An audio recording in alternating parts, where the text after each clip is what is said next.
So let's quickly go through a case here. This is a 64-year-old male, a non-smoker, has hypertension and diabetes, along with proteinuria and retinopathy, as well as mixed dyslipidemia. Is currently on metformin and metoprolol, simvastatin, and aspirin. The weight is 97 kilograms, a BMI of 28, so that means overweight, blood pressure of 140/90, elevated heart rate of 82, no murmurs, and the lipid profile shown here. The LDL is 175 milligrams per deciliter, HDL is 40, triglycerides are 200. So not a great lipid profile. And the hemoglobin A1C is 8%, also not ideal.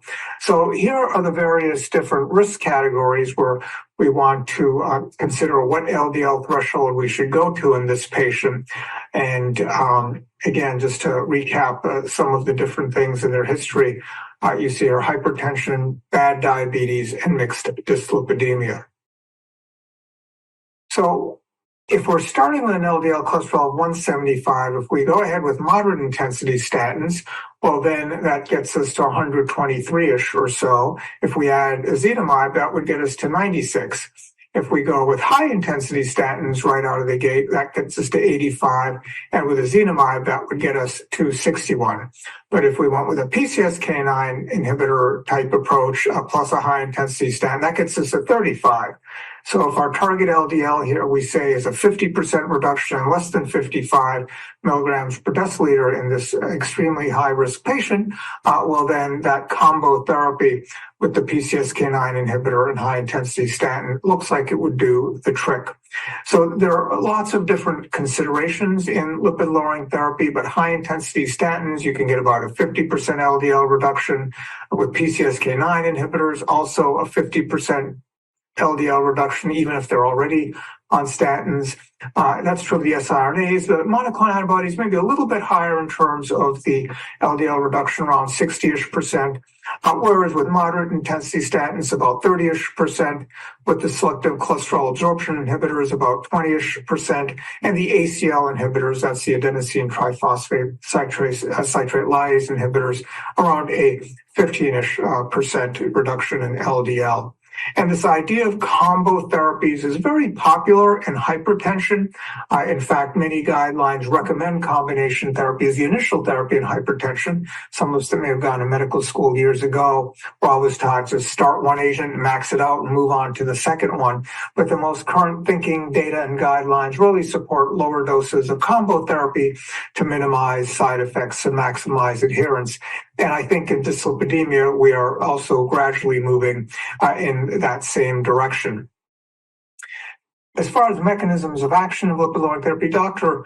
Wright has already done a great job with this, so for the sake of time, I'm not going to go through every step here other than say there are many different drugs, many different pathways, and we should utilize this science to try to get our patients' LDL cholesterol as low as possible without inducing side effects. So getting back to this patient, some possibilities include changing the simvastatin to atorvastatin or rosuvastatin at a maximally tolerated dose, adding ezetimibe, adding a monoclonal antibody, PCSK9 inhibitor, adding inclisiran, or adding bempedoic acid. And one could potentially make an argument for any or some combination of these. Maybe I'll just pause for a quick second here to ask Dr. Wright what he might do in this particular case. Thank you very much. I tend to want my patients to see success as quickly as possible. I think coming back for multiple lipid checks every 2 to 3 months with the cost of blood work, the cost of being off work, or the transportation hassles for families who bring a retired parent with them is such that I like to go, I do a calculation to say, where do I want the LDL to be? And if I think it's going to have to drop like the patient we have to escalate right up, I think stepping through multiple changes and multiple dose iterations just leaves everyone feeling a little frustrated at the patient end, and it's costly to them when we can just get there more quickly with the combination therapy. That's what I would do. Yeah, no, that makes a lot of sense. All right, so now just in the final few minutes, let me just go through some of the consequences of poor medication adherence. And this sort of summarizes things. As adherence goes down, the risk goes up. And that's a real challenge. in our complex patients. These are some data from the SECURE trial. This was a trial of post-MI patients, usual care versus a polypill. And the polypill strategy showed a significant reduction in ischemic events, including a significant reduction in cardiovascular death. And I'm not showing this to say to use a polypill if one were available. It certainly could be a possibility. But rather, when we look to see what was the mechanism of benefit, it really was greater adherence with the polypill versus just taking a bunch of individual medicines. So the point here really is that better adherence can improve the rates of ischemic outcomes, including cardiovascular death. So in terms of adherence, medication burden has a big part of it. Statins, we all know adherence isn't so great, maybe 50% or so at a year of patients post-MI are still on their statin. Now with the monoclonal antibodies, the adherence does get better with the every 6-month injections, with the siRNAs, even better yet.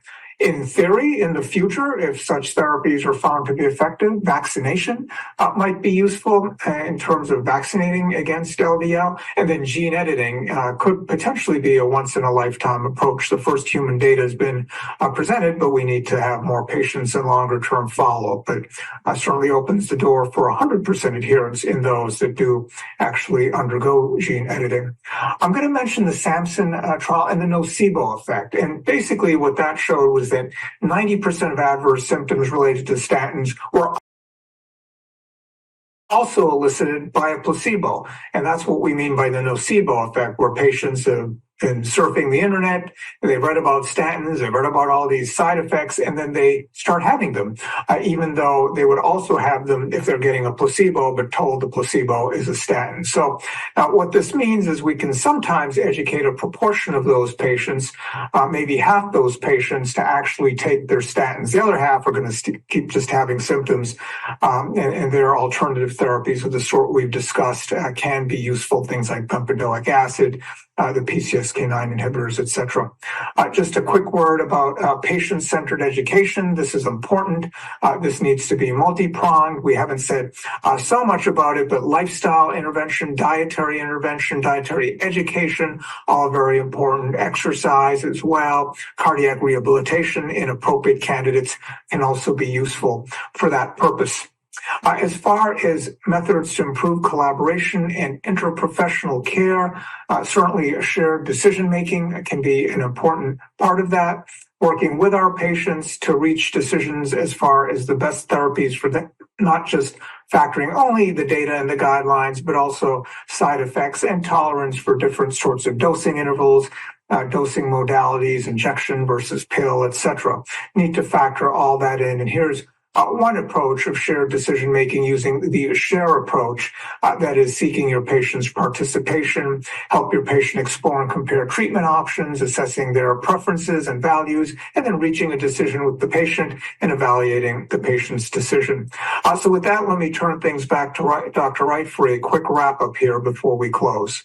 Yeah, thank you, Dr. Bott. Let's talk a little bit about tools and resources. We would like your opinion about which tools and resources you find most beneficial for supporting your practice. Would it be A, online decision aids, B, guideline statements, C, clinical experience alone, or D, peer-reviewed journals?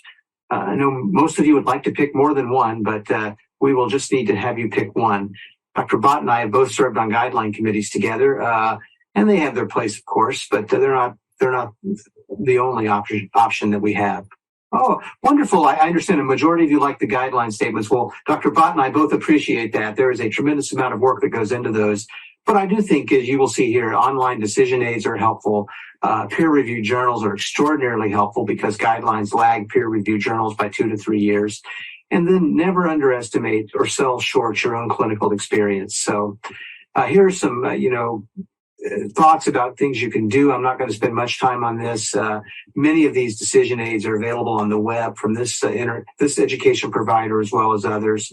And let me just say in summary and in conclusion that we appreciate your time tonight, your participation with us. We hope that we have shared with you that it's very important to aggressively lower LDL cholesterol and to take it to extremely low levels if we're going to truly mitigate the risks that our high risk and very high risk patients have, that focusing on LDL reduction is the key now. It's not HDL, it's not total cholesterol, it's not a ratio, it's really LDL, because LDL contains all, most of the ApoB containing lipoprotein is LDL.